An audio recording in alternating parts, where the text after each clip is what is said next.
Hello guys, good morning. By the way, I'm Yuski the vlogger, Bro Yuski. So pag-usapan po natin ang about Reverend Father. Ang Reverend Father ba ay pwede bang ikabit sa pangalan ng sinumang tao?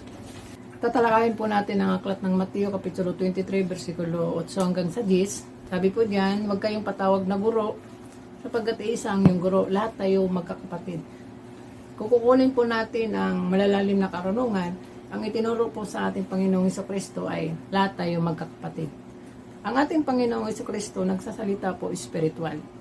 Katunayan po ang ebidensya po natin sa aklat ng Juan, Kapitulo 6, versikulo 63. So, tandaan natin, nagsasalita siya sa kanyang mga alagad sa espiritu, hindi sa laman. Sa aklat ng Mateo 23, versikulo 9, sabi ng ating Panginoong Hesukristo sa kanyang mga alagad, huwag niyong tawagin Ama ang sinumang tao sa lupa, sapagkat iisa lang ang iyong Ama sa makatulad bagay na sa langit. Doon naman sa 10, sa aklat ng Mateo Kapitulo 23, versikulo 10, huwag kayong patawag na Panginoon, sapagkat iisa yung Panginoon sa makatulad bagay si Kristo.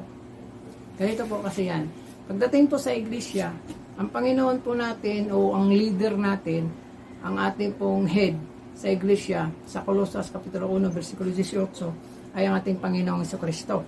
Kaya sa Mateo 23, versikulo 10, sa aklat ng Mateo Kapitulo 23, versikulo 10, pagdating sa iglesia, isa lang talaga ang head o leader natin, yung Panginoon natin na si Hesukristo. Ngayon, balikan po natin ang aklat ng Mateo Kapitulo 23, versikulo 9. Ang tinutukoy po ng ating Panginoong Hesukristo diyan ay Espiritu. Pagdating po sa Espiritu, isa lang po ang ating Ama ay yun ay nasa langit. Siya lang po ang ating tawagin na Reverend Father o Father. Sa aklat ng Mateo 23, versikulo 8, lahat na po tayo magkakapatid.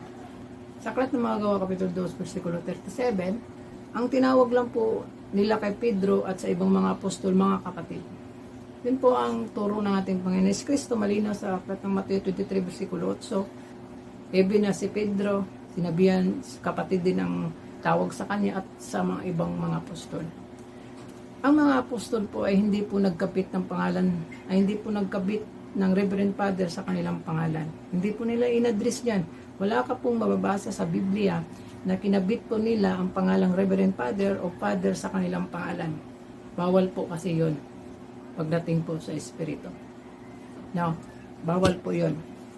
Wala pong mababasa sa Biblia na ikinabit ang salitang Reverend Father sa kanilang pangalan. Walang mababasa sa Biblia na ang mga apostol nagkabit ng Father sa kanilang pangalan. Wala pong ganun. Kasi ang itinuro po nila, lahat tayo magkakapatid.